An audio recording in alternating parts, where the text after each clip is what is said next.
Hi guys, hello Earl and Kathy too if you're watching. Once again, thank you so much for the opportunity. I hope this works out well.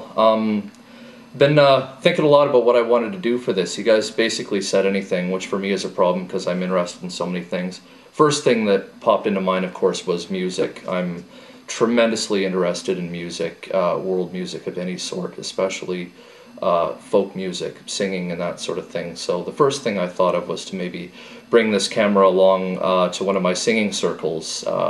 Basically I get together with a bunch of old men on the second floor of a pub and we sing folk music on Saturday nights, which would have been a fun idea, except that we didn't do it this Saturday, unfortunately. So the next thing my mind came to was the second most passionate thing I'm about, which is natural history, evolution, paleontology.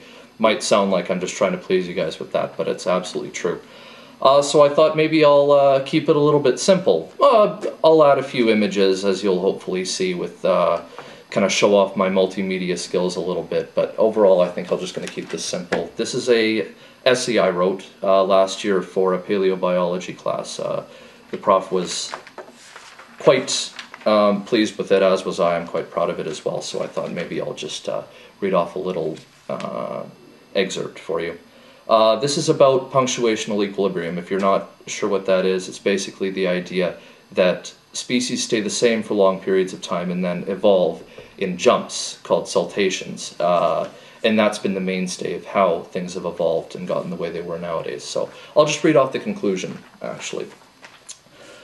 Stephen Jay Gould was known to say, "It is valid to point out the rarity of thick, undeserved, highly fossiliferous sections in which one or more species occur continuously throughout the sequence.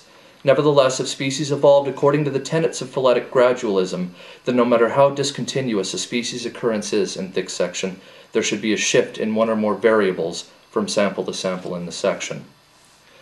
Modest as it is, the theory is so well supported by fossil evidence that one is surprised by the hostility it's been met with. That is not to say, however, that one should be unquestioning in their acceptance of it. With respect to a lack of intermediate morphologies that one would expect in a gradualist model, Gingerich rightly points out the absence of evidence is not evidence of absence. While Gould was certainly correct in stating that the undisturbed strata should show more evidence of intermediates, Gingerich is also correct in pointing out that the theory of saltation is dependent on gaps, or negative evidence as he puts it, and is thus unprovable. What we're left with then is a powerful theory for explaining much of what we see in the fossil record and what we understand of evolution through time, albeit one that cannot be treated as cardinal law, simply one that is dominant over the other forms of evolution that we know of. What constitutes dominant will likely continue to be debated for some time, but perhaps one day biological science will be such that we can bring positive empirical evidence on the table to this theory. As it remains now, a great deal of debate evolves around semantics, with scientists talking past each other about the comparative importance of different tenets of evolutionary theory.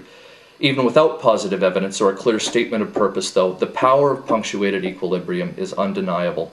On the whole, it's strongly supported by the facts and fits so well with our conceptual framework of Darwinism that it must always be something to look out for in research to come.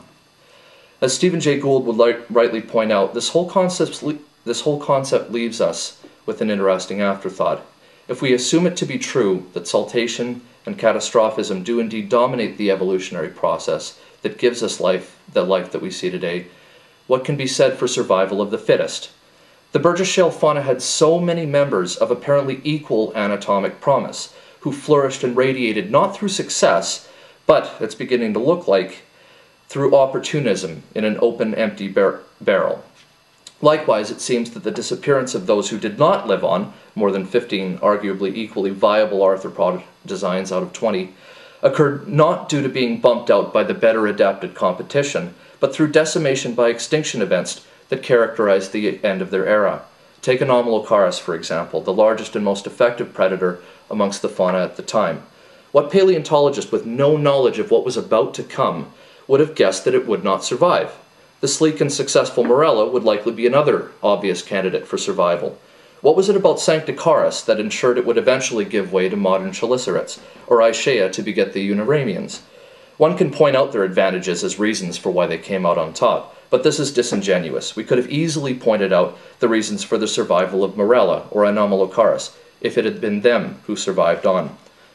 So what's being described then is a history of numerous possibilities, each as viable as the last, and thus completely unpredictable from the outset, which with only this historical evolutionary path leading to what we have nowadays. This is a concept that Gould coined contingency, an idea which destiny relinquishes its power to immediate events with multiple possible outcomes.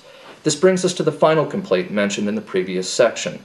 If there is no destiny as a guiding hand, if the tape plays differently after being rewound again and again and again, we must accept that humans are infinitely improbable, the result of only one of many viable evolutionary possibilities, one of many trees.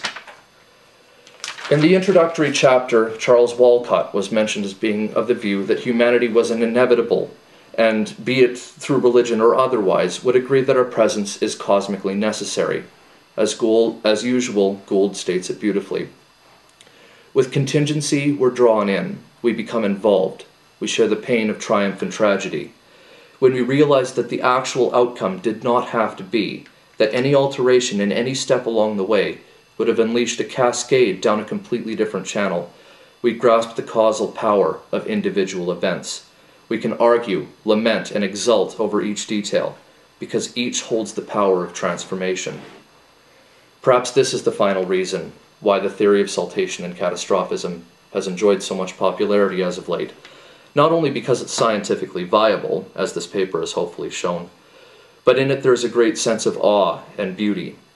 Some may find it jarring to think that with one minor historical change, we humans would never have arisen, but how much more striking is a flower that may be found on top of the mountain after a long and beautiful hike.